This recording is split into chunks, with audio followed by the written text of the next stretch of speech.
Now that all the important characters have been sorted out, let's take a look at the more minor foes Indy has come across, going from each film in release order.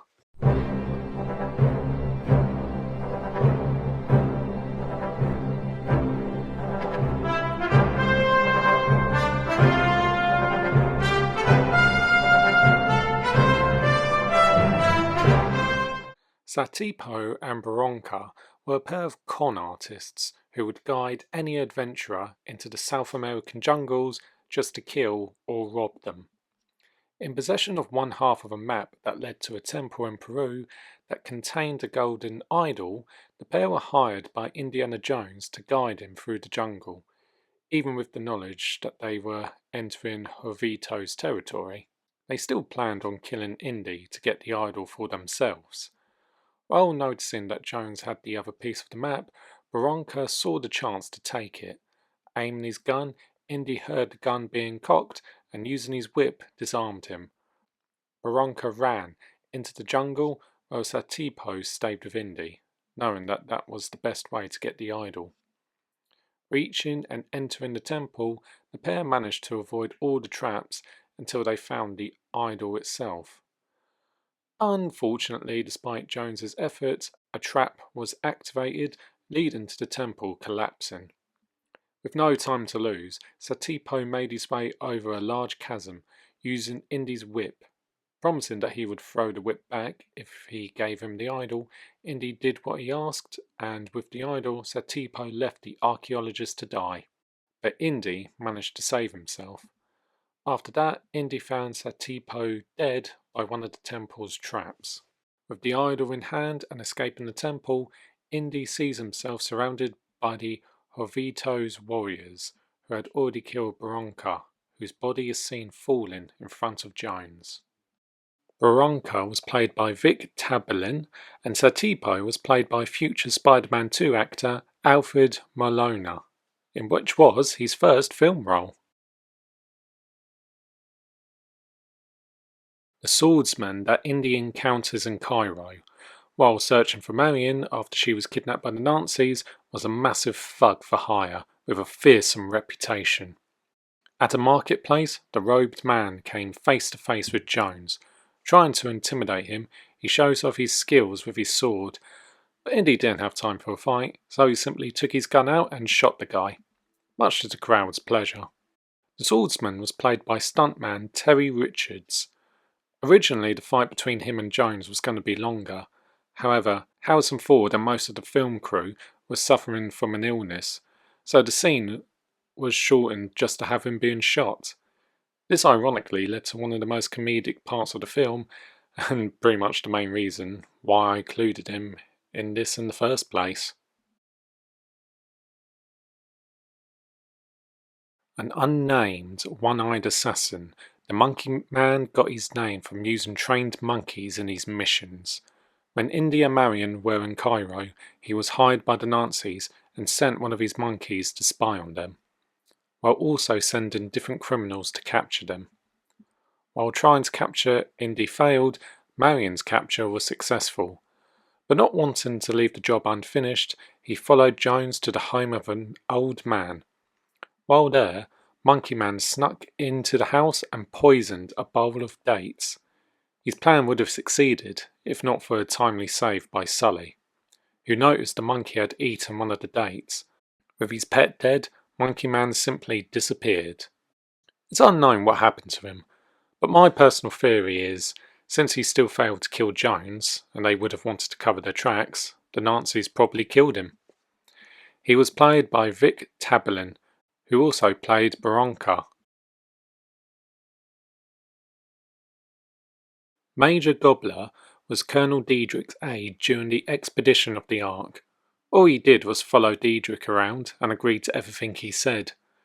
I mentioned him before in the Diedrich video, so I won't go too much into him. But there's really nothing else to say about him, as all his scenes involve Diedrich anyway. All I can say is he fell to his death during the desert chase when Indy rammed into the Jeep he was in. He was played by Anthony Higgins.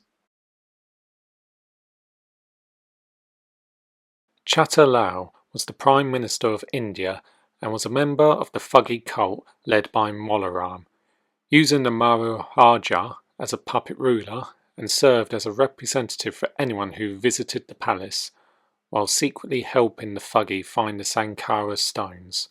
When Indy, Willie and Short Round arrived, he greeted and welcomed them to the palace.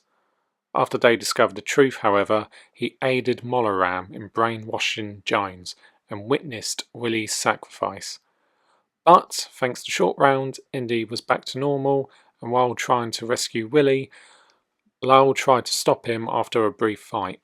He gets pinned under a large wheel and gets knocked out, but once Willie was saved, Lowell quickly got away. While he did manage to escape, he was soon a wanted man, with Indian and British forces searching for him.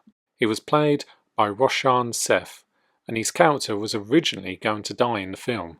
During his brief fight with Jones, Lowell was going to be thrown into the lava pit. This is the actual reason why he disappears. It is unknown why the scene was cut. It was probably cut due to timing. One thing I want to personally add is, if you think about it, Chatterlao and Molaram could have very easily been the same character. Once Ram appears, Lao doesn't have much to do, so they could have shared the same role in the story and nothing would have really changed.